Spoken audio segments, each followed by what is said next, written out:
Welcome back. Today, we are at a really interesting pivot point in our journey through these classic texts. We really are. We're moving from, the big sweeping theories into the life of one very specific, very determined person. This is where it gets personal. This is where the rubber meets the road. We're looking at Genevieve Behrend again and her book, Your-Invisible Power. But unlike last time, we're not just focusing on the abstract ideas. No, we're zooming right in on a biographical window. We're talking about the years between 1912 and 1914. And this is the period where she stops just reading about this stuff. And decides to go right to the source. To confront the source, I think is the right word. It absolutely is, because it all centers on her pursuit of Thomas Troward. A man who, from everything we've read, did not want to be pursued. Not in the slightest. And that dynamic, the insistent student and the reluctant teacher, that's what gives us the main tool for today. Right. We're going to explore what he eventually taught her, this idea of the power of the word. And we should probably be careful with that phrase because it can sound, it sounds a bit mystical, a bit out there. Like magic spells or something. Exactly. But Troward meant it in a very mechanical way, almost like an engineer. That's the invisible bridge concept, right? The actual link between a thought and a thing. That's the one. And before we get into the mechanics, and we have some fascinating modern research to connect it to. If this episode helps you, please hit like and subscribe for the next one. It really does help us keep this whole thing going. So let's start with the person. Let's start with Genevieve Behrend. To really get why she needed this word power so desperately, we have to understand her situation. Paint us a picture of her in 1912. Okay, so if you read between the lines of her own writing, you see a woman who, on the surface, has everything. Right. She's a widow, yes, but she has money. She's not struggling for her next meal or a roof over her head. She's traveling the world. Paris, London, New York. It looks like this glamorous, life of freedom. Almost like an early 20th century eat, pray, love situation. In a way, yeah, but without the joy. She describes this gnawing underlying feeling of being lost, of being isolated. She calls it a fruitless search upon the outside. That phrase really jumped out at me. It's the perfect diagnosis of her own condition, isn't it? She thought if she could just find the right place, the right people, the right distraction, that emptiness inside would go away. The classic geographic cure. It is. You move your body, hoping your mind will follow. But of course, every time she arrived in a new city, there she was, still herself. So she's drifting. And in the middle of this drift, she stumbles across the writings of Thomas Troward. She does. And we've talked about him before, but for this part of the story, we really need to understand who this guy was, because he is not your typical spiritual guru. Oh, far from it. If you ran into Troward in 1912, you'd be meeting a retired divisional judge from the Punjab. A lawyer. Yeah, a very serious one. An Englishman who spent his entire career in the British legal system over in India. So his mind is all about logic, evidence, precedent. Not a mystic sitting on a mountaintop. No. When he retired, he moved to Cornwall in England to paint seascapes and study old books. He was a private scholar. A recluse, really. And this is the guy she decides is her only hope. It's what's so fascinating. He approached the Bible, Hindu scriptures, all of it. Not as religion, but like legal texts. He was searching for the law. The operating system of the universe. That's it. He figured if there's a creator, that creator must use a system of cause and effect that's as reliable as, gravity. He was looking for the code behind everything. And you've got Behrend, who is emotional, searching, maybe a little desperate. Yep. And Troward, who's analytical and, frankly, retired. It seems like such a mismatch. A total mismatch, which is why when she found his books, it wasn't just that she liked the ideas. She felt he had the stability she was missing. She got this deep conviction, she calls it, that he was the only one who could teach her. So naturally she writes to him. She writes, pours her heart out, asks to be his student. And the answer comes back. A very polite, very firm no. Which brings us to our first big idea here, the principle of calm persistence. Because for most of us, getting that rejection from the one person you think can help you, that would be devastating. You'd either give up or you'd get annoying. Right, you start pestering him. The squeaky wheel approach. Which would have been the worst possible thing to do with a man like Troward. He's a judge. He makes final rulings.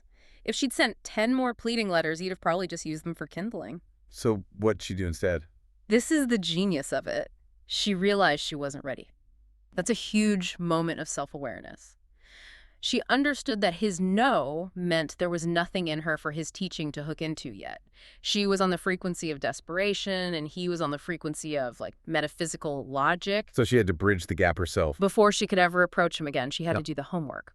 So she gets his other book, The Door Lectures. She does. Yeah. And this is where her method is just so different from how we operate today. She didn't just read it. She didn't skim it for the highlights. No. The book says she would study a single sentence or maybe one paragraph for weeks. Weeks on one sentence. That's hard to even imagine. It is. I have to play devil's advocate. What are you even doing with a sentence for 3 weeks?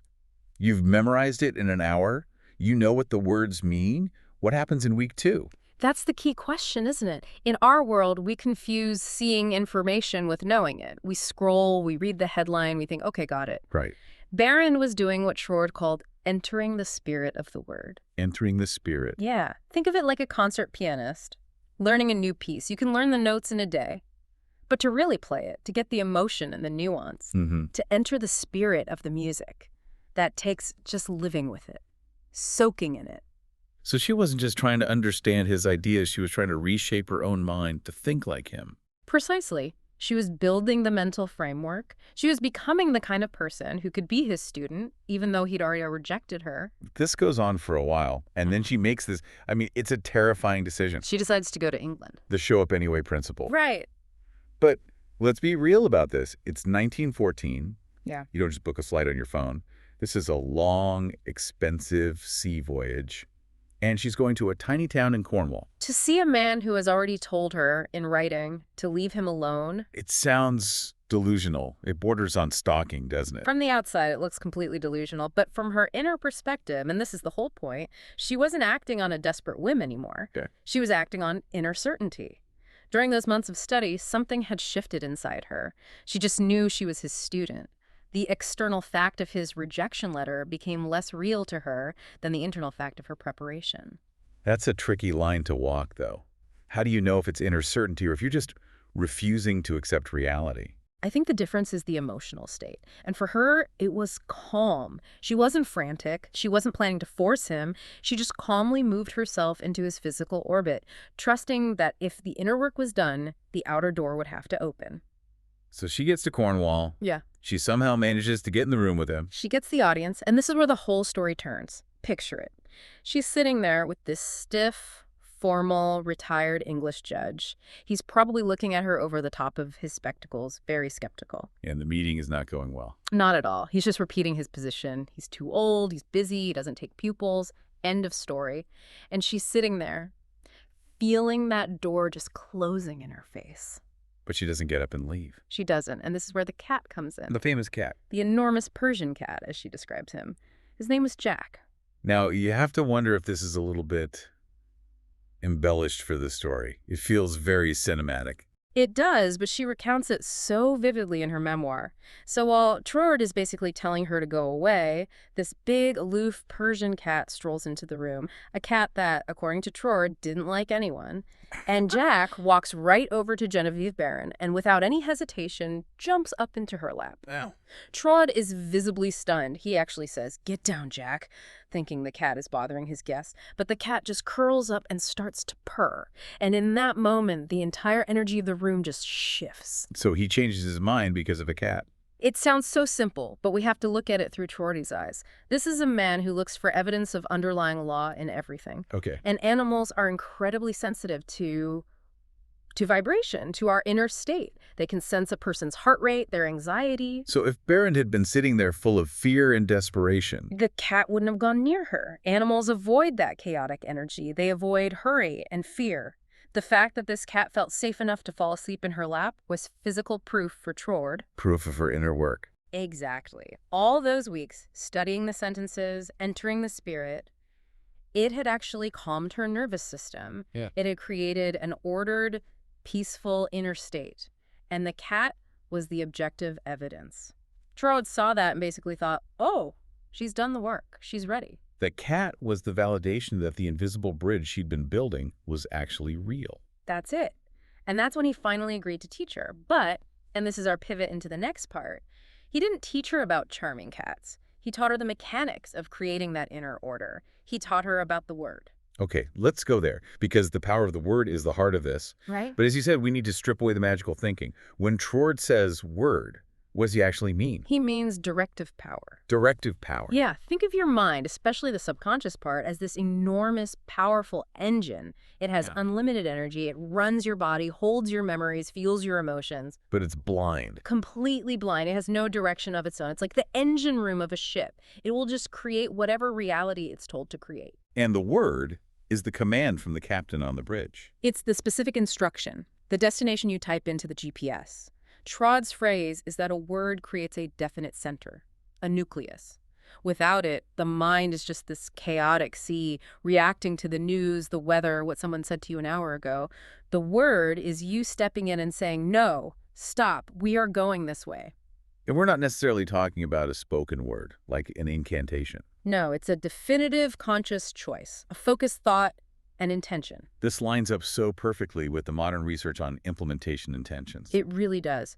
The work by Peter Gollwitzer is basically the scientific proof of what Troward was talking about in 1914. So Gollwitzer found that vague goals like I want to exercise more almost always fail. Because they lack a specific word, a specific command. Right. But when people created an implementation intention, which is just an if-then plan, the success rate went through the roof. If it is 5 p.m. on Tuesday, then I will put on my running shoes and go out the door. That's a word. It's a preloaded decision. It takes the guesswork out of the moment. It does. You've already given the command to the engine room. And this connects to the idea of inner speech, because we are giving ourselves these commands constantly. All day long. Most adults report this ongoing internal monologue. It's just chatter. And for most of us, that chatter is completely random and unregulated. It's worry, it's self-criticism, it's replaying old arguments. So Troward's teaching is about getting a handle on that stream. It's about becoming, as the proverb says, the watchman at the gate of your own mind. You have to check the thoughts that are trying to get in, because every single thought is a tiny little word, a tiny instruction to that engine. It's a little terrifying, actually. The idea that every stray negative thought is an order. It is, until you realize you're the one holding the controls. You can change the word. But this gets us to the next big principle. The state of mind principle. This is where a lot of people get it wrong. They do. They think they're using words to directly manipulate the outside world. Like if I just say money 1,000 times, a bag of cash will fall from the sky. Which is not what Troward taught. Not at all. He was very clear. You use the word to cultivate a chosen inner condition. Okay, unpack that. Because the promise is that your life changes. And it does, but it's a sequence. The word steers your mind. Your mind determines your inner state. Your inner state guides your perception and your actions. And your actions create the results. If you try to skip that middle part, cultivating the inner state, you're just shouting into the void. So if I'm feeling really anxious about my finances and I just start chanting, I am wealthy, but I still feel the anxiety. Nothing happens. Or, worse, you just create more conflict because now you also feel like a fraud. The goal of the word wealth should be to create an inner state of security, of abundance, of peace. Once you feel that, your actions naturally change. It's like an athlete. They don't just visualize the medal. They visualize the perfect swing, the perfect form. They use a word or phrase to get into the zone. Exactly. A tennis player saying, watch the ball to themselves. That's a word. It creates an ordered mentality. It locks their focus. That's what we're meant to do. So how do we install a new word? My mind feels like a runaway train sometimes. The answer is boring, but it's the only one that works. Repetition. The biological answer. It is. Aristotle said, excellence is an art won by training and habituation. Troward was all about this. No magic wands, just training. And the repetition isn't to convince the universe. No, it's to convince your own brain. It's about habituating your neurons. The first time you consciously choose a word, like, say, calm, it feels weird. It feels like a lie. Your brain goes, no, we're not. We're anxious. It feels like you're wearing a costume that doesn't fit. Perfect analogy. But if you repeat it calmly and gently, you start to remove the strangeness. You're literally carving a new pathway in your brain. And eventually, calm stops being a costume and it just becomes you. Right. Because it becomes your new default setting. You're normalizing the new state for yourself. That's all it is. Now, there's a huge warning label that comes with this. The source material calls it the critical caution. And the rule is simple. Do not argue with your picture. Ugh, this is the one I'm so guilty of. I think we all are. What does it look like for you? Well, say I'm working on something, and my word is success. I'm visualizing it. I'm feeling it. Then I go to lunch with a friend and they ask how it's going, and I say, oh, it's a total nightmare. I don't think it's going to work. You've just canceled your own order. Completely. You're building it up with one hand and knocking it down with the other, and the subconscious mind is always listening. It doesn't get sarcasm or venting. It just hears nightmare and says, okay, Captain, nightmare it is. So we have to be vigilant, not just in our meditation time, but in our conversations. You can't speak against your chosen direction. This doesn't mean you lie about challenges, but you frame them. It's not, this is a disaster. It's, we're figuring out this piece of the puzzle. This brings up another phrase from Behrend that just hit me like a ton of bricks. Hurry is fear. One of the most important sentences she ever wrote, hurry is fear. Let's unpack that, because our whole culture treats hurry as a virtue. If you're not busy and rushed, you must not be important. And that's the trap, that frantic internal pressure. It's a giant signal that you don't trust the process. It's a belief that you have to force the outcome right now or it's going to get away from you. It's a scarcity mindset. Pure scarcity and Right. fear. And when you're in that state, that anxious, hurried vibration, remember the cat. You repel what you want. So word power isn't just about the word you choose, but the tempo, the feeling behind it. Yes. A calm word is the antidote to hurry. When you feel that rush and you deliberately slow down your inner speech, you're sending a message to your whole nervous system that says, it's okay, we're safe, we're in control. Okay, this is all fantastic theory. Let's make it super practical. We have 3 examples: work, relationships, and habits. Let's start with work. Right. At work, the big problem is usually overwhelm. You've got 100 things coming at you, the deadline is looming. And the internal word is just, ah. Right. It's panic. So you need a simple, steadying phrase. A great one is, one step, full focus. One step, full focus. I like that. Think about what it does. Overwhelm is trying to hold all 20 problems in your head at once. That phrase forces your mind to drop 19 of them and just look at the one right in front of you. It reduces the cognitive load. Exactly. You're giving a clear command. We are not solving the whole project right now. We are writing this one email. It creates that ordered mentality. Next, relationships.